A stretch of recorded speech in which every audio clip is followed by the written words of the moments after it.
Ассаламуалейкум, барлықтарыңызға қалайсыздар? Баршаларыңызға Алланың сәлемі, тыныштығы, берекеті болсын. Бүгінгі әңгіме, бүгінгі кітап талқа Әзілхан Нұршайықовтың «Мәңгілік махаббат жыры» атты әйелі, жан-жары Халима Өзбақановаға арнаған кітабы туралы болмақ.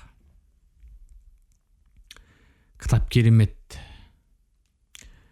Жалпы өмірде әйеліне кітап арнаған ақын жазушылардың саны өте аз, өте санаулы. Ақын жазушылар көп болғанмен, әйеліне кітап арнағандар саны өте шектеулі. Солардың алдыңғы қатарында деп айтсақ болады Әзекеңді. Кітап арнайтындай-ақ әйел заты болған екен Халима апамыз. Мен кітапты оқып отырып соны байқадым. Салиқалық, адамгершілік қасиеттері өте көп, соларға тоқталайық. Әзекең ауырып больницаға түскен уақытында Халима апамыз өте жиі барған, жағдайын білуге. Әр барған сайын Әзекеңнің жағдайына, тұрған орнына назар аударып, оған не жетіспейді, сол заттарды сырттан әкеліп отырған. Солардың бірі Әзекең түнде жазу жазатын болған, бірақ жарықшам өте слабый екен, яғни 40 ватт па сондай, өте слабый жанады, көзді ауыртады. Оны көрген Халима апамыз қуаты көп, яғни ватт қуаты көп лампочканы Әзекеңе әкеліп берген, сырттан әкеліп беріп ауыстырып кеткен. Осы жерде айтатын маңызды мәселе тек Әзекеңнің лампочкасын ғана емес, қасына жатқан көршісінікін де ауыстырып беріп кеткен. Неге олай істедің дегенде, күйеуімдікін ғана жарқыратып кетіп, сіздікін, яғни күйеуімнің қасына жатқандықтан енді сізді елеусіз, яғни қалдырып кеткенді жөн көрмедім деген. Оны бір адамгершілік қасиетке баламадым деген. Бұның өзі бір ұяттық, өте бір үлкен жүректі кісі екенін білдіреді. Бұл бір. Екінші әжетхананың есігі шиқылдайтын болған екен, ашып жапқан сайын. Оны бір барған кезінде Халима апамыз көріп қалған уақытында есіктерін әншеген деп айтқан екен, әзілдеп. Содан кейін екінші күні үйіндегі, қателеспесем, іс машинасының ба майын әкеліп, есіктің 3/1 топсасын майлап берген екен Халима апамыз, әжетханаларының есігін. Сонымен ол есік шиқылдауын қойған екен. Оның алдындары әжетханаға кім кірсе де оянып кететін болғандан, оның шиқыл дыбысынан. Медбикелерге айтқан сол жердегі, бірақ олар ештеңе жасай алмаған. Халима апамыз күйеуінің разылығы, күйеуін ойлап, оны да жасап кеткен екен. Не деген әйел заты десеңізші. Және үшінші, бұл менің есімде қалған кітаптардан, бұндай оқиғалар, жалпы Халима апамыздың адамгершілік қасиеттерін сипаттайтын бұндай оқиғалар кітапта жетерлік.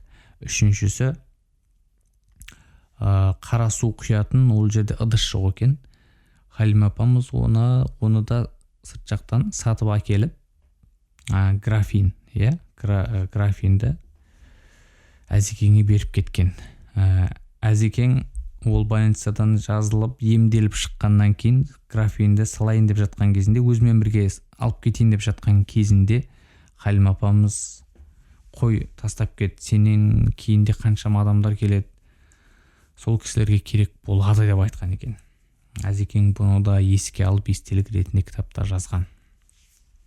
Айта берсек көп. Қазақта сөз бар ғой, білесіздер, жақсы әйелім бар деп айтпа дейді.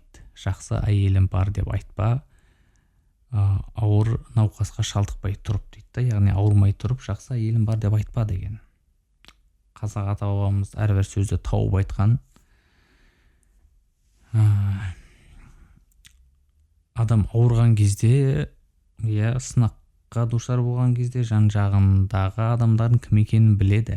Әсіресе әйел затының қасына жүрген әйелінің жанашырлық сезімі, егер жанашырлық сезім көп адамнан табыла бермейді. Былайынша күндері біліне бермейді. Ал сен ауырған кезде сенің жаныңнан табылып, сен үшін күйіп пісіп, уайым жеп, жаныңнан табылып жүрген әйел заты болса егер, оған жететін жақын адам жоқ та сенің.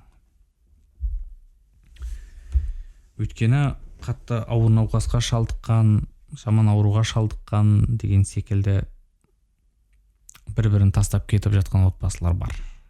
Бір-біріне қарамай кетіп жатқан отбасылар бар. Жалпы кітап біршама құндылықтарға толы. 54 жыл бірге ғұмыр кешкен екен. 9 жыл ғашық болған бір-біріне. Сондай үлкен ғашықтықпен үйленген. 54 жыл бірге ғұмыр кешкен. Халима апамыз дүние салғаннан кейін басына ақ күмбез орнатқан Әзекең. Халима апамыз қайтыс болғаннан кейін Әзекең әрбір күнді санаған, осынша күн болды деп. Кітаптың соңғы жақ беттерінде, жартысынан ауған кезінде өлеңдер бар. Халиманың қайтыс болғанына 101 күн, 102 күн деген сияқты сандармен жазылған біршама өлеңдер бар. Яғни күніне дейін санаған, соншалықты махаббаты. Кітаптың да аты айтып тұр ғой, мәңгілік махаббат жыра деп. Халима апамыз шығармашылық жолына Әзекеңнің өте көп көмектескен. Жазған кітаптарын, ең бірінші махаббат қызық мол жылдар, мысалы сол кітапты саған арнайын деген екен. Халима апамыз бастатқан, жоқ деген, сен маған емес, оны өзіңнің осы әдебиет жолыңа түсуге көмегін тигізген ұстазың Мұқан Иманжанов қана деген, қателеспесем. Әзекең ол сөзді қабыл алып, сол ұстазы Мұқан Иманжанов қана, одан кейін Ақиқат пен аңыз кітабы. Енді осы кітабымды сенің құрметіңе арнайын, Халима деген кезде, одан да Халима апамыз, ақ көңіл қарапайым Халима апамыз одан да бастатқан. Сен оны соғыста көз жұмған әкең мен ағаңның рухына, сол кісілерге арна деген. Одан кейін өмір өрнектері кітабы бар. Бұл кітабын саған арнайын дегенде Халима тағы да бастатқан екен. Бұл кітабыңды сен дәрігерлерге, сен ауырған кезде, сен науқас болып жатқан кезде, сені өлімнен арашалап қалған дәрігерлердің құрметіне арна деген. Әзекең Халима апамыздың ол сөзін тағы да қабыл алып, дәрігерлердің атын жазып тұрып, сол кітапты арнаған екен. Қандай ақ көңілділік, қандай ақылдылық, ақылды әйел кісі. Әйтпесе қазір сен құрметіңе арнайын десе әйеліне, әрине деу мүмкін ғой, маған арнамағанда кімге арнайсың деген секілді әңгімелер болуы мүмкін да, мүмкін. Халима апамыз ондай болмаған. Және Әзекеңнің жас кезіндегі ғашық болған қыз аруларына да құрметпен қараған, яғни ол кісінің ғашық болған қыздарының суреттерін де сақтаған Халима апамыз. Әзілхан Нұршайықов рұқсат сұраған екен Халима апамыздан, осындай қыздардың, яғни ғашық болған суреттерін сақтасам болады ма деп. Таныстарымның суреттерін деген сияқты бірге оқыған, мысалы Меңтай, Тана деген кісілер. Әрине болады деген. Оның несін сұрайсың менен деп. Мысалы Пушкиннің әйелі Наталья Гончарова Пушкин ғашық болған әйелдердің барлығын жинап сақтаған ғой дейді. Сол сақтау арқылы Пушкин қайтыс болғаннан кейін көлемді бір үлкен естелікке айналды дейді. Мысалы сол суреттер. Болмасаң да ұқсап бақ деген дейді. Дәл Пушкиннің әйелі сияқты болмасақ та, мен де сіздердің сіздің ғашық болған араласқан ортаңыздағы қыз-келіншектердің суретін сақтайын деп бәрін сақтаған екен. Әзекең айтады, өзі ғашық болған, өзі екеу-ақ дейді. Оның біріншісі сол Халима апамыздың жатақханада бірге жатқан досы, екіншісі сол Халима апамыздың өзі болған. Және бір айта кететін мәселе, сіздер білесіздер ме, білмейсіздер ме, қайдам осы махаббат қызық мол жылдардағы Меңтайдың адамгершілік қасиеттері Халима апамыздан алынған екен. Халима апамызға қарап отырып жазған екен Әзекең. Оны өзі айтып кеткен.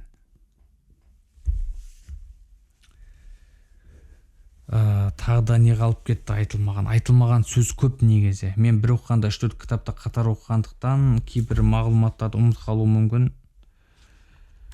Қазір және Әзекең көптеген өлеңдер арнаған. Ол кісі жазушы негізі, бірақ ақындық қабілетінде салған екен. Халима апамызға арнаған екен. Ақындық шабытын да оятқан екен Халима апамыз үшін. Қазір сол бір өлеңін, бір 4 жұмақ өлеңін, 4 қатар өлеңін оқып кетейін. Қасиеттеп, құрметтеп, сенің махаббатыңды, ұрпаққа үлгі болсын деп алашқа жайдым атыңды. Халимаға деген өлең шумақтары бұл. Сенің Әзілханың деп тұр астында. Кітапта сосын суреттер жетерлік. Халима апамыздың әр кездегі суреттері, оқыған университеттері, оқу орындары және қалалары, Халима апамыз жүрген, екеуі бірге жүрген барлық суреттер жинақталған. Халима апамыздың жас кезіндегі суреттері, кішкентай кезіндегі, үлкейген уақыттардағы барлық суреттерді кітапқа кірістірген. Қазір мүмкіншілік болса мен сіздерге бұл суреттерді көрсете кетемін. Және жаңа баста айтқанымдай Халима апамызға арнап күмбез орнатқан екен, ақ күмбез. Оны барып көрген адамдар да бар, үлкен күмбез орнатқан. Басқа не айтамыз бұл кітап туралы? Оқып көріңіздер, иншалла. Сүйем, күйем дегеннің бәрі жалған негізі. Адам іспен, жауапкершілікпен дәлелдеу керек. Бір-бірінің жанын түсінген деп айтсақ болады. Бір-бірін тапқан кісілер да бұл. Бір-біріне демеу болған кісілер. Бұндай махаббат аз негізі, өте аз. Салиқалы жар негізі өмірдегі ең үлкен нығметтердің бірі. Оны пайғамбарымыз саллаллаху алейхи уассалам айтқан, білесіздер оны. Ол деген өте үлкен олжаңда сенің ондай әйелің болса, егер қасыңда жаңыңнан табылса, сенің әрдайым көз қуанышың болады да, ол мәңгі көз қуанышың болады да ондай әйел. Екі дүниелік көз қуанышыңда, қарасаң көзің қуанады, көзің тояды. Бойдақтарымызға Аллах нәсіп етсін, маған да нәсіп етсін. Бұны соңына дейін тыңдап отырған бар ма адам білмеймін, жоқ па, бірақ бір жама сөз сөйледім деп ойлаймын. Ұмыт қалдырған сөздер де жетерлік.